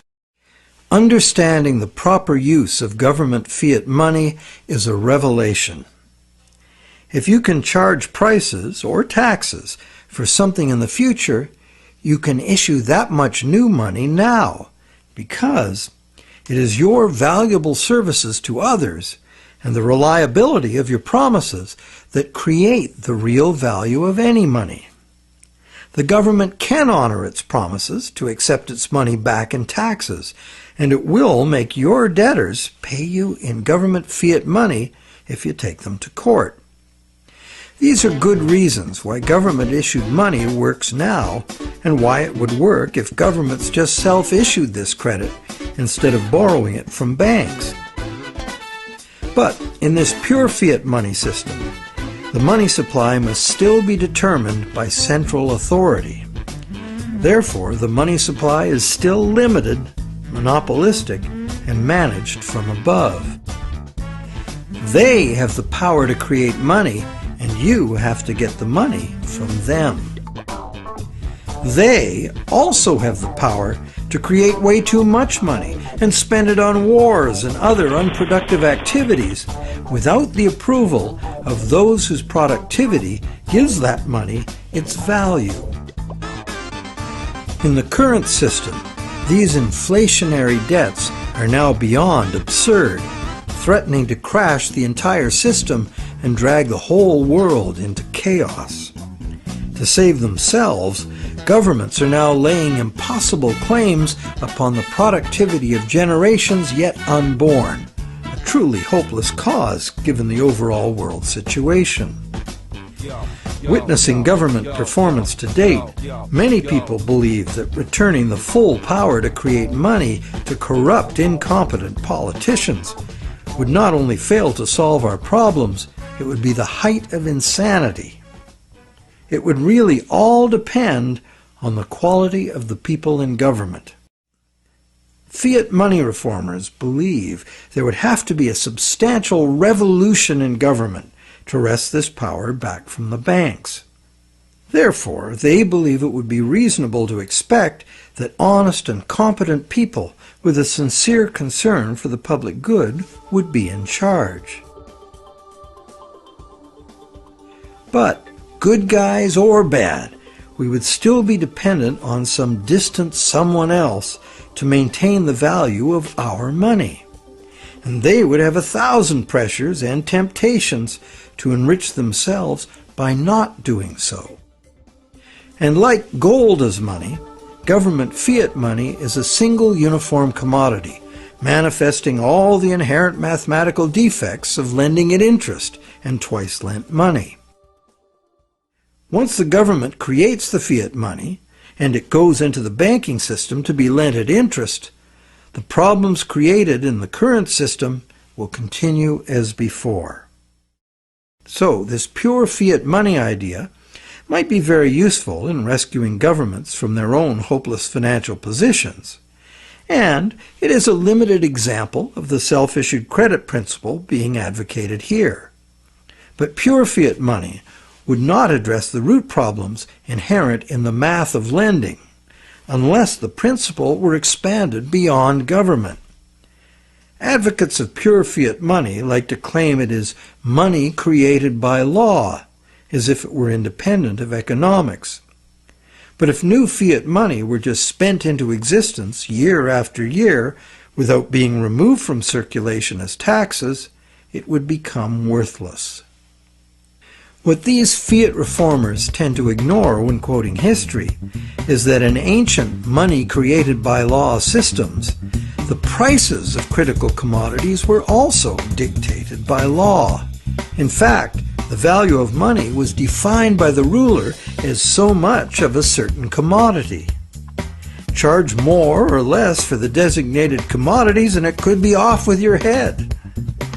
Today, price controls like this could only be achieved in a self-isolated and totally bureaucratically controlled economy like Soviet communism. In a free market global economy, money created by law is bound by the same laws of supply and demand as any other single uniform commodity money. In other words, pure fiat money in a free market is an illusion. There's no such thing.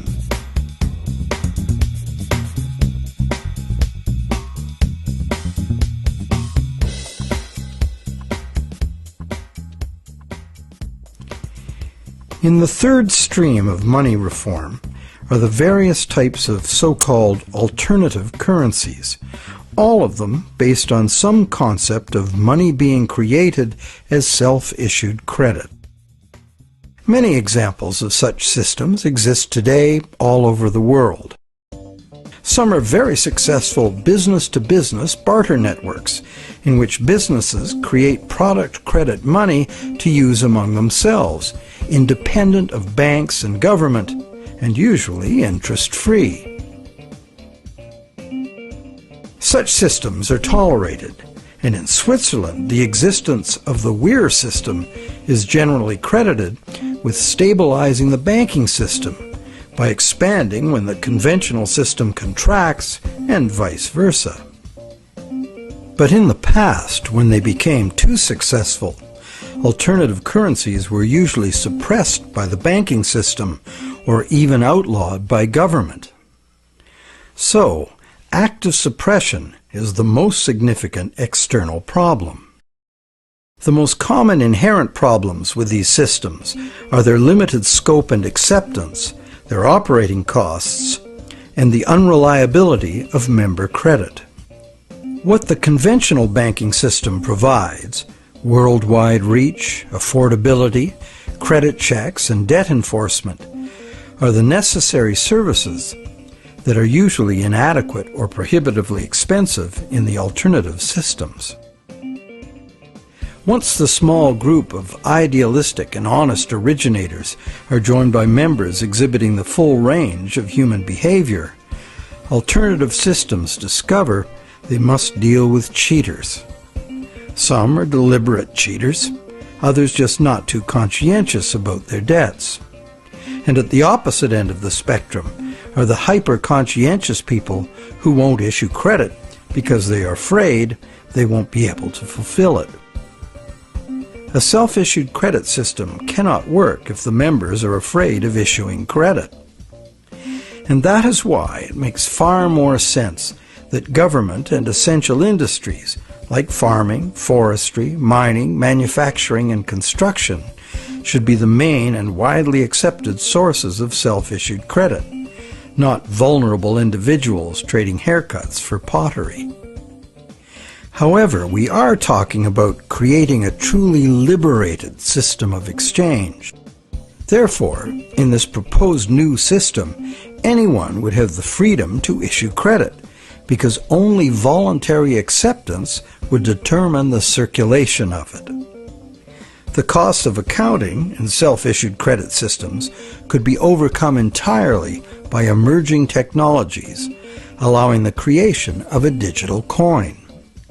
Digital coins could be passed from one owner to another, peer-to-peer, so that no bookkeeping and no third-party involvement, like banks or PayPal, is required.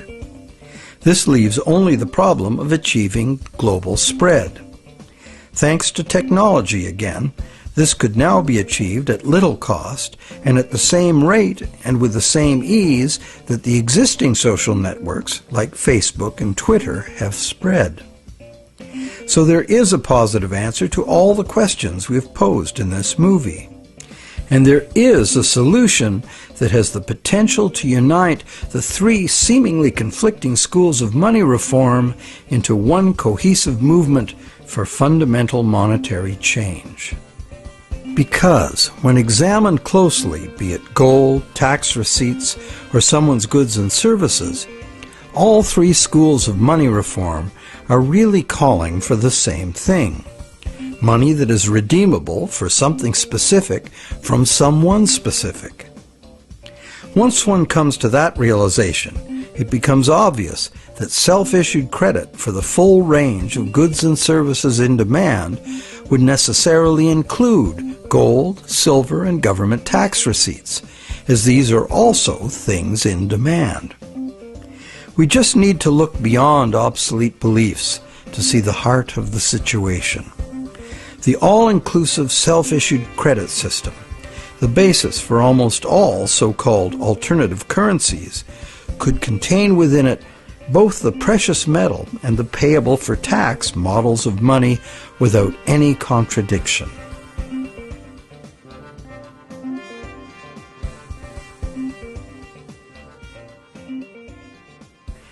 Money has both religious and social histories that are fascinating and go well beyond just the need for trade.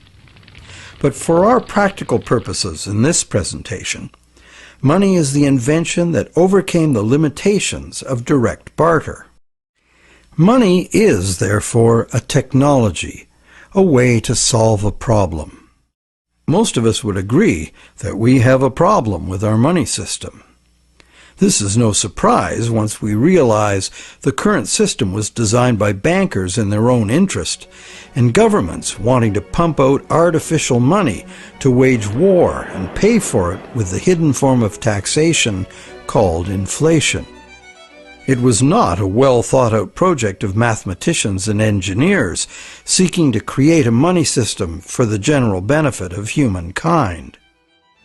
There are now many people, including mathematicians, engineers, and even cartoonists, trying to rethink money as the need to do so becomes obvious.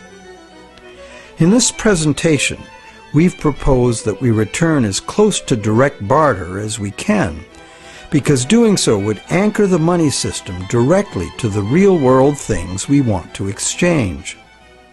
The destructive flights of fantasy money that have brought the current system to its breaking point would not be possible.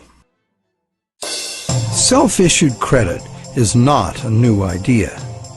It is, in fact, an idea as old as numbers and written record-keeping. That is very old. However, only with our new technologies can it finally achieve its full potential as an international medium of exchange. And this transformation is already underway. Extensive electronic barter networks, some with their own currencies, exist among businesses right now. These could grow into a new global money system. In Canada, Canadian Tire money has been a self-issued credit for goods currency for decades. This money is redeemable for merchandise at Canadian Tire stores only, but is widely exchanged as payment by third parties because almost everyone eventually buys something at Canadian Tire. Like air miles and other bonus point systems, it is only a customer reward program at present. But anything that can serve the purpose of money can be money. Private enterprise self-issued credit money already exists in several forms all over the world, and more private enterprises are going in this direction. Money becomes money by acceptance. So one could say, the path to freedom lies before us if we can only accept new and broader ideas of what money is. Looked at logically, why wouldn't a legally binding contract for delivery of specific goods and services from a specific supplier be much more acceptable as a medium of trade than the much abused government bank monopoly money we are using now? And does it not seem natural and logical that the source of money should be the same as the source of real wealth, the productive members of society? And does it not seem natural and logical that the value of anyone's credit should be determined solely by their own proven success at living within their means, no one else's? And does it not seem natural and logical that the value of what we have earned with our work and productivity should not be susceptible to being destroyed or stolen by the gambling of some very greedy people? We hope that watching the Money as Debt series has given you insights into why our money system functions the way it does. We also hope that we've demonstrated how a return to gold or a switch to any single uniform commodity as money does not solve the fundamental problems with money. Manipulation of single commodity money has milked productive people of their life energies and prosperity for millennia. That this predatory wealth extraction system could soon take the form of a single global bank emerging as an unaccountable big brother world dictatorship should concern everyone. We hope you're encouraged to do your own thinking about money, a subject that has been ignored and misunderstood by the public for much too long, to our great disadvantage. And, not to criticize without offering an alternative, we have, in this final movie of the series, offered a comprehensive and detailed picture of how a radically new economic system might work if interest-bearing product vouchers were the medium of exchange, thus eliminating money as a commodity in itself. Instead, money would be a global measurement unit like minutes, meters, and tons. The existing physical situation on this planet is not sustainable, and the number one technical obstacle to doing anything serious about it is the current growth-addicted money system, which is itself unsustainable. The crisis is upon us. If you'd rather think about solutions than despair about the problems, think about taking back our money power with self-issued credit. Join with others who realize the need for radical change and spread this knowledge and understanding as fast and as far as you can. The masses of people must take upon themselves the responsibility to wake up, realize our power, and create something better.